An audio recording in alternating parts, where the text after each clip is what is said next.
Hi, this is Michelle Faust, and I want to welcome all of you out there in Lemonade Legend land.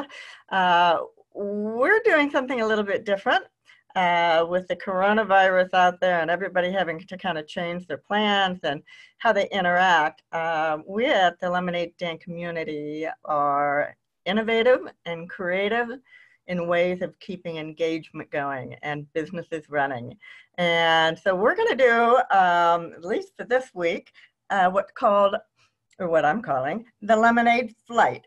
So similar to going to the bar and having the wine flight, you have the beer flight and the rum flight. Those are ones I'm familiar with. Some of you may have whiskey flights or tequila, but I can't go there. But regardless, what it is just a little bit of a taste of like three different options here. So we've got three great ladies on, and we're going to do a little mini podcast and just kind of touch a little bit and do a lemonade flight and have a few minutes with each of these wonderful gals and see how that goes and give you a teaser, so to speak.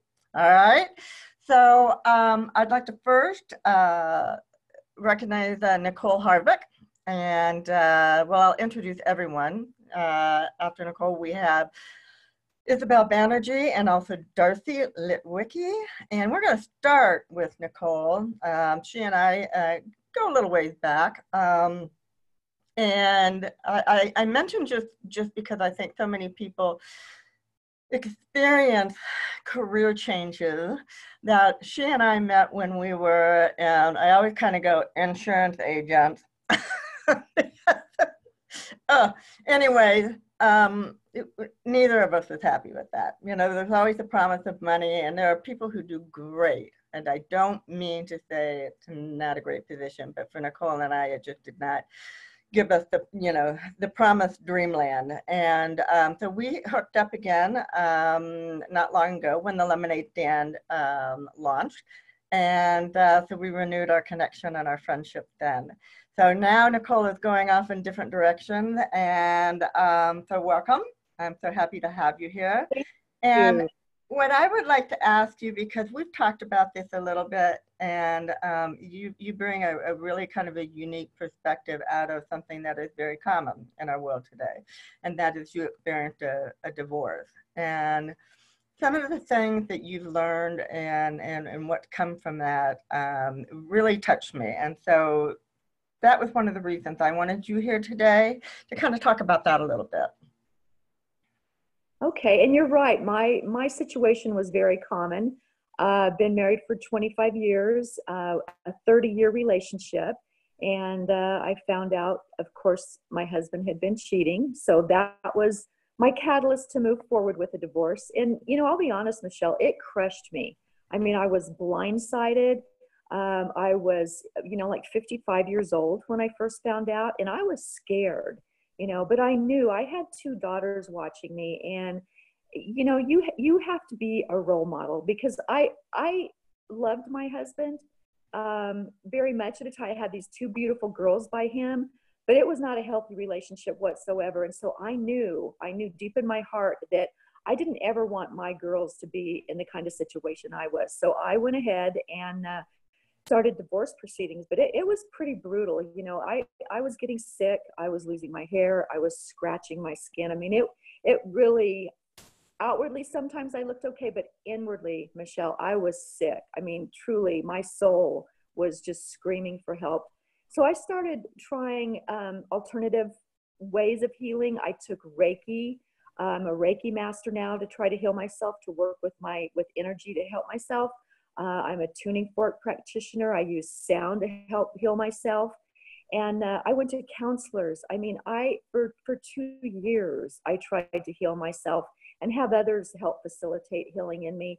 And while things got a little bit better, there was just something missing. There's just something missing. And I didn't know what it was.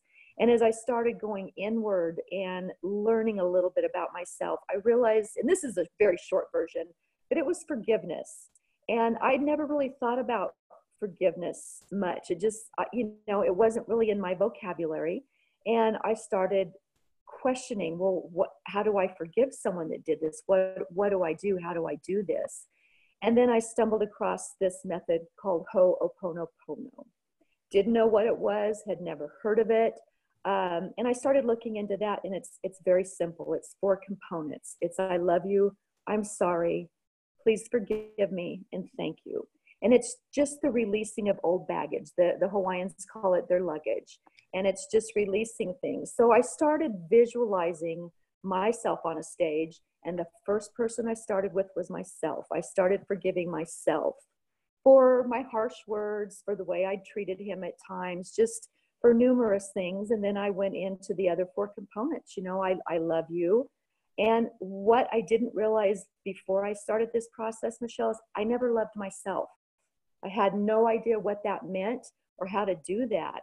And in the clearing of anger and animosity and rage, all the darkness inside me, it kind of creates a space for you to bring in light, to bring in love, and to bring in joy. And once I started doing that, I realized that it was as if my eyes just saw things differently. And when I learned to love myself, I learned to love others unconditionally. I loved my children different. I had more of a compassion for animals. And I can even honestly say, even though I'm still triggered by my ex at certain times, I love him too. Now, that doesn't mean we're good together, but it just releases the anger towards him and lets me move forward with my life in peace, my life in joy, and my life in love. Well, and that's exactly what really touched me when we had that conversation, because I think forgiveness is one of the hardest things for us to do. Sometimes even really forgiving ourselves, because it's so easy and it's human nature to want to lash out at the person that hurt you and put all the blame there. But we all know that all relationships, I'll say, hey, it goes both ways. Both ways.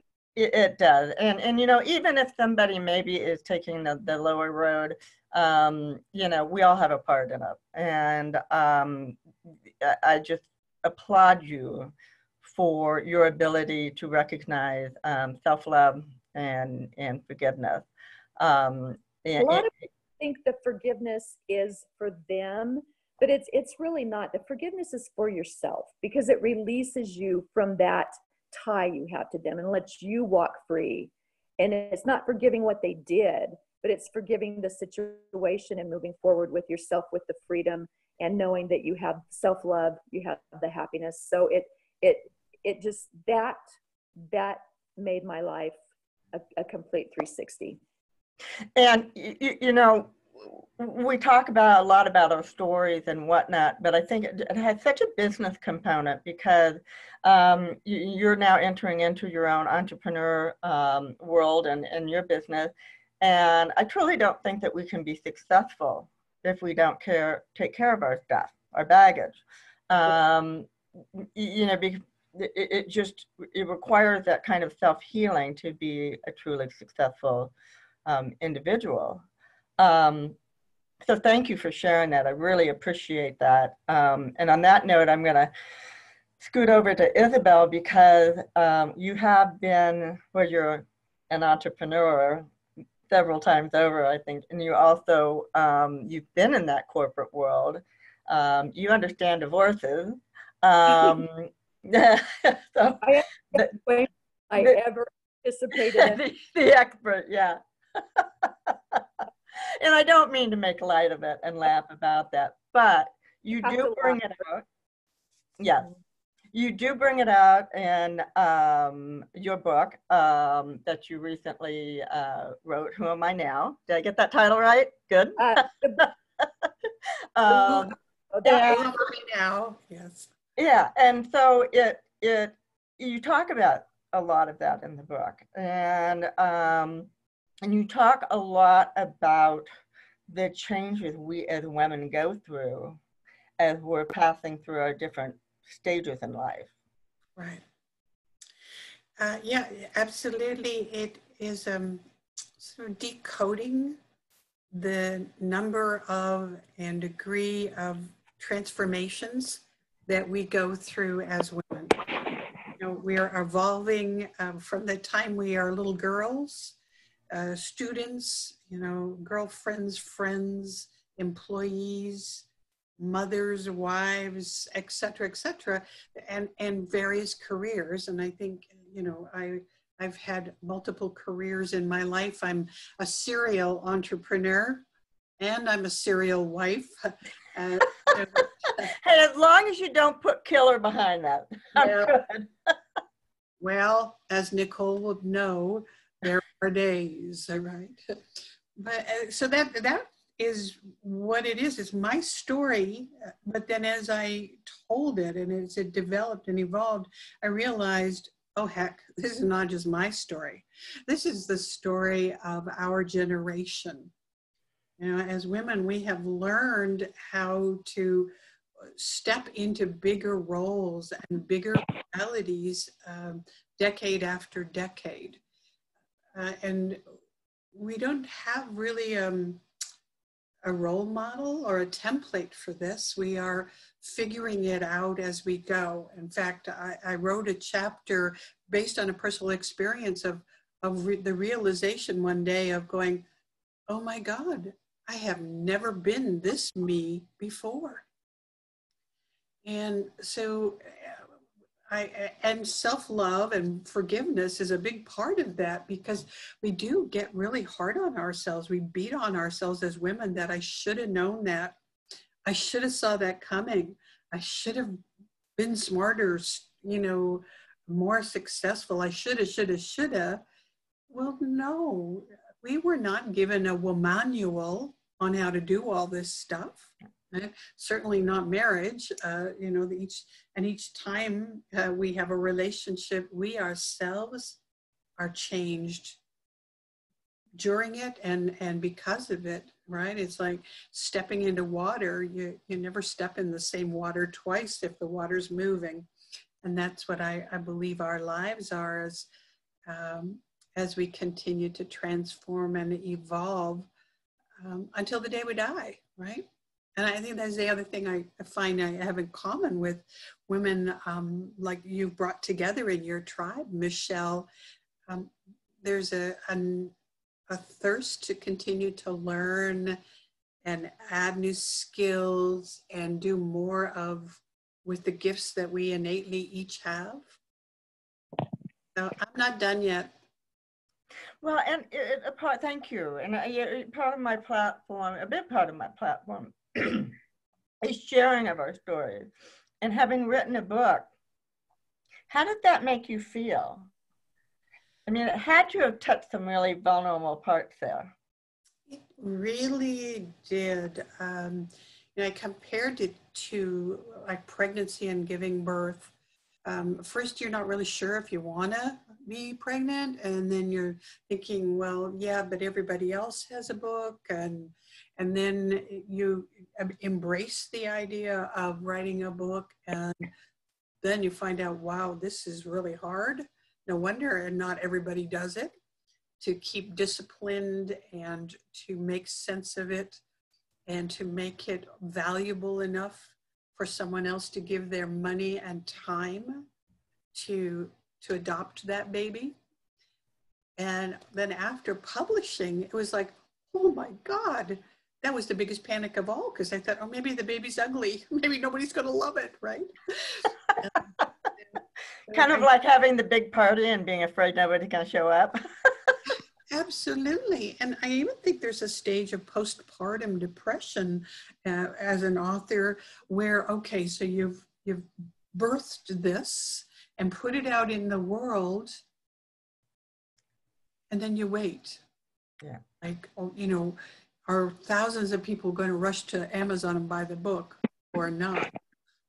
Or you you hope people will do reviews and give you feedback and support and engage in that way.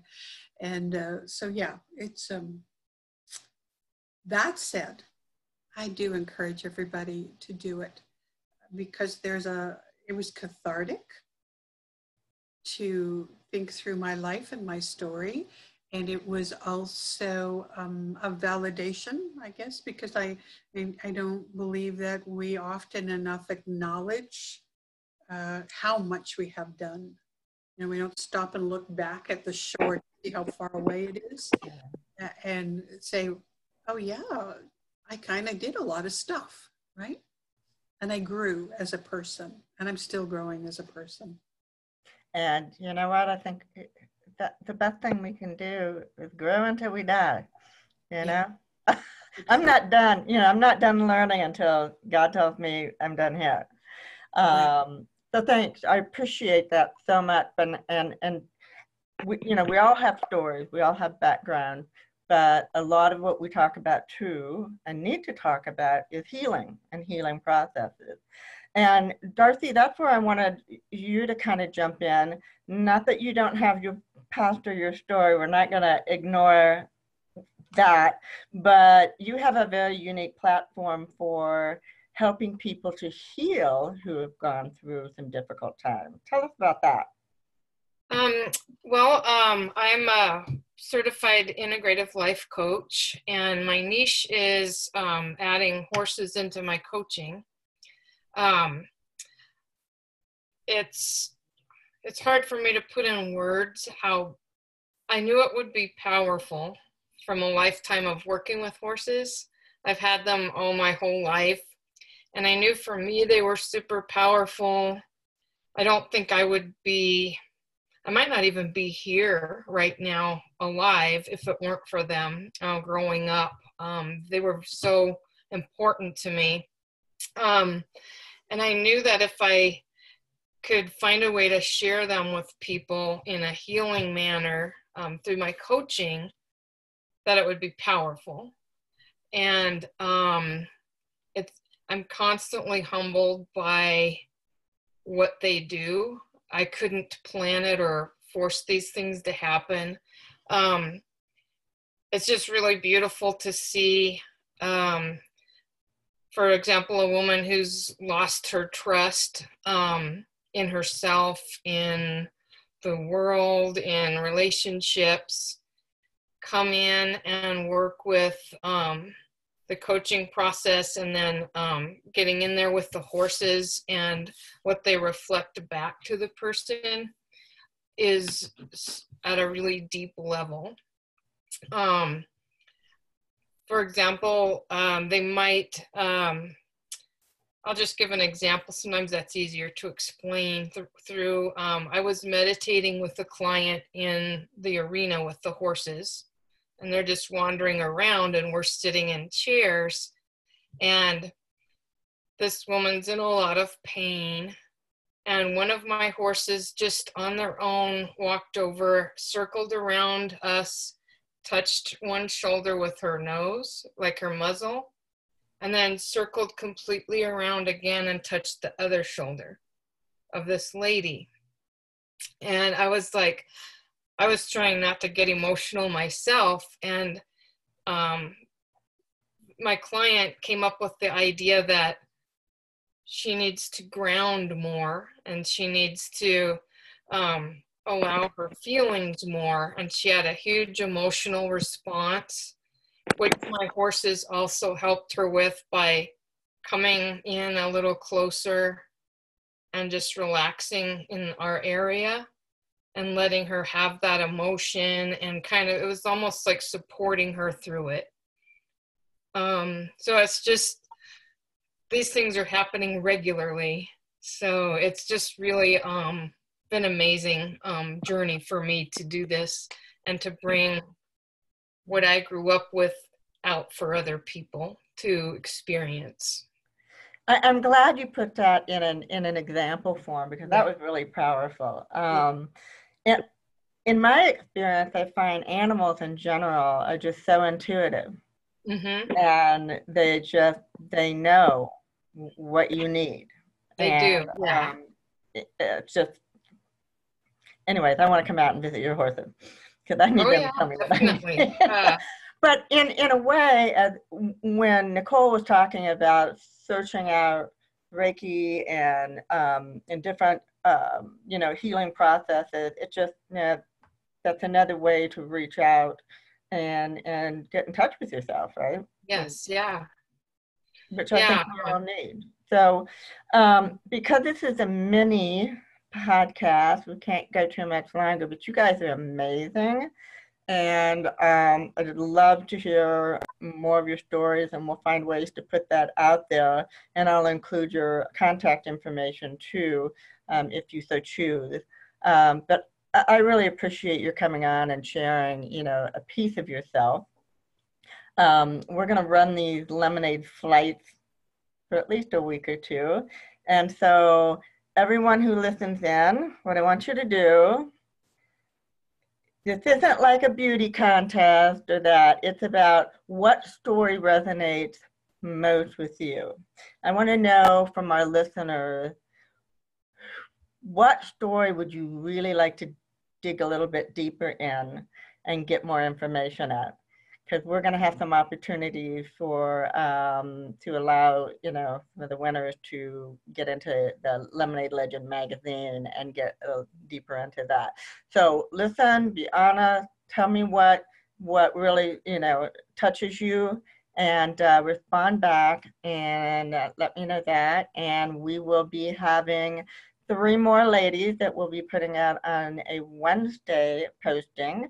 But meanwhile, thank you for being our inaugural lemonade flight. Thank you. I love you all. You're just such great women. I thank you. And as always, we'll continue to have conversation because that's what we do.